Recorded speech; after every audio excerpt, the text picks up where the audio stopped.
어떻게 하면 하나님의 인도를 받을 수 있을까 묻는 사람들이 있습니다. 간단합니다. 내가 예수님을 믿기 전에 어떻게 말했는지 한번 살펴보십시오. 그때는 내 삶의 결정권자가 나였습니다. 내가 했다고 말을 했습니다.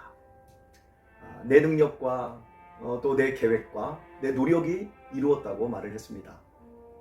내 자신의 경험과 내 자신의 지혜로 해냈다고 말을 했습니다. 예를 들면 이렇습니다. 내가 선택한 교회입니다. 내가 들어간 직장입니다. 내가 사랑해서 만난 사람입니다. 그러나 우리가 교회에 와서 신앙의 삶을 조금 살면서 이렇게 말하기 시작하지 않습니까? 주님께서 보내주신 교회입니다. 주님께서 들어가게 해주신 직장입니다. 주님께서 만나게 해준 사람입니다.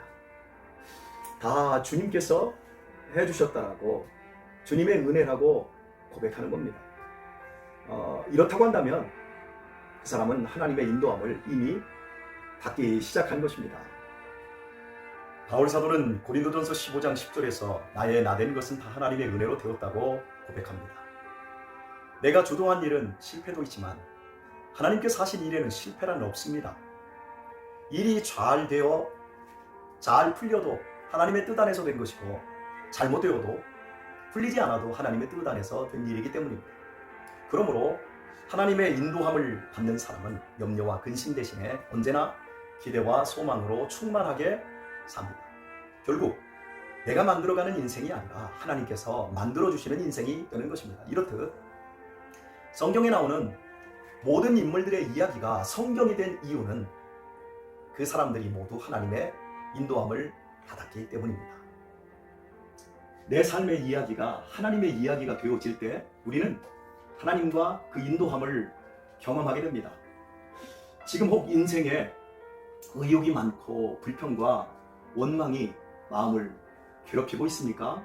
그렇다면 내 이야기를 하나님의 이야기로 변환시켜 보십시오. 내가 왜 그 사람을 만났을까? 라는 질문을 하나님께서 왜 그 사람을 만나게 해주셨을까? 내가 왜 그 회사에 들어갔을까? 라는 질문을 하나님께서 왜 그 회사에 들어가게 하셨을까? 내가 왜 이 교회에 나왔을까? 라는 질문을 하나님께서 왜 나를 이 교회로 인도해 주셨을까? 이렇게 한번 바꿔 보십시오. 그러면 여러분의 의욕이나 여러분의 불평이 선명하게 바뀌어지는 것을 느낄 것입니다.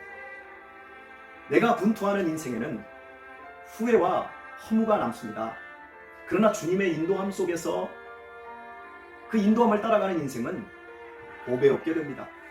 우리는 목자가 아니라 양입니다. 주도하는 인생이 아니라 인도함을 받는 인생입니다. 만드는 인생이 아니라 만들어지고 있는 인생입니다. 무엇을 하는 인생이 아니라 되어지는 인생입니다. 주님의 인도함에 맡긴 인생은 주님이 쓰시기에 따라 언제든지 달라질 수 있습니다. 아브라함이 75세에 하나님의 인도함을 받자 아브라함이 되었습니다. 야곱이 하나님의 인도함을 받기 시작하자 결국 이스라엘로 변했습니다. 청년 사울이 하나님의 인도함을 받자 사도 바울이 되었습니다. 그러나 인도함을 끝까지 거부한 사람들은 언제나 처음보다 못한 자리로 변질을 되었습니다. 가인이 그리했고 사울 왕이 그리했고 가룟 유다가 그리했습니다. 지금 나는 어떤 사람입니까? 천지를 만드신 하나님의 세심한 손에 나를 맡기고 소망으로 가득합니까? 그분에게 인도함 받으며 만들어지는 기쁨으로 충만하십니까? 하루하루가 아름답고 행복하기를 바랍니다. 감사합니다.